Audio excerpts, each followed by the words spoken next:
হরে কৃষ্ণ, স্বাগত বন্ধুরা নতুন আরেকটা ভিডিওতে।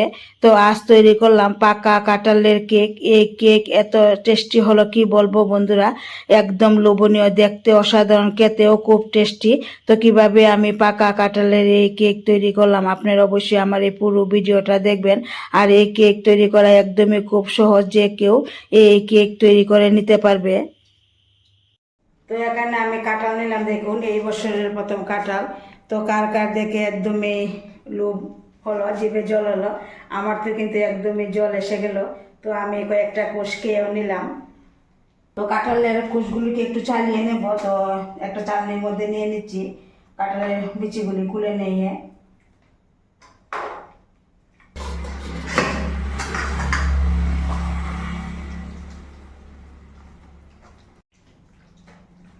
তো আমি কিন্তু কাঁঠালের এই কোষগুলি দেখুন চালিয়ে নিচ্ছি। তো দেখুন কাঁঠালের রস কিন্তু আমি বের করে নিলাম। এবার এখানে দিয়ে দিতে হবে এই রকমের বাটিতে এক বাটি ময়দা দিয়ে দিলাম। এবার দিয়ে দিতে হবে সুজি, এখানে আমি হাফ বাটি সুজি দিলাম। চিনি আমি এখানে 1 চামচ চিনি দিয়ে দিলাম। এরপর দিয়ে দিতে হবে খাবার সোডা, এখানে আমি হাফ চামচ খাবার সোডা দিয়ে দিলাম। এরপর বেকিং পাউডার, এখানে আমি 1 চিমটি বেকিং পাউডার দিয়ে দিলাম। সামান্য পরিমাণে একটু লবণ।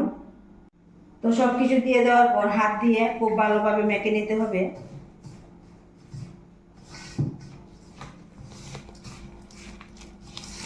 মেখে নিয়ে আধা ঘন্টার জন্য রেস্টে রেখে দিতে হবে।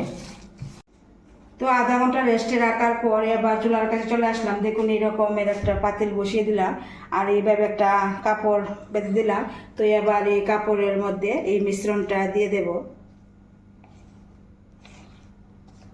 দেখুন এইভাবে কিন্তু এই মিশ্রণটা দিয়ে দিতে হবে, দিয়ে দিলাম। তো এবার উপর থেকে কয়েকটা বাদাম এইভাবে দিয়ে দেব।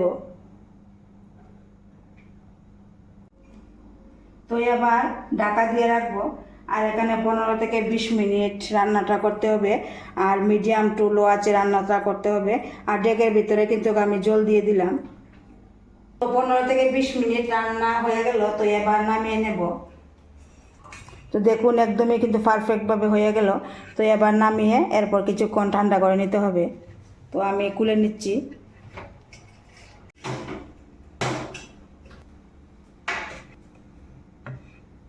তো ঠান্ডা হয়ে গেল, এবার খুলে নিচ্ছি এই কাপড়টা থেকে।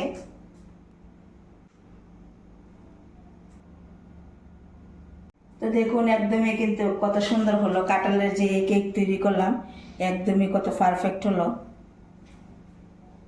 তো আমি কিন্তু সবগুলো কেটে নিলাম। তো দেখুন একদমই কিন্তু পারফেক্ট এই কেক তৈরি হয়ে গেল, যে কাঁঠালের যে কেক তৈরি করলাম। খেতেও কিন্তু খুব টেস্টি হলো, অসাধারণ হলো। তো বন্ধুরা আমার এই ভিডিওটা যদি ভালো লাগে অবশ্যই একটা লাইক দিবেন, শেয়ার করবেন।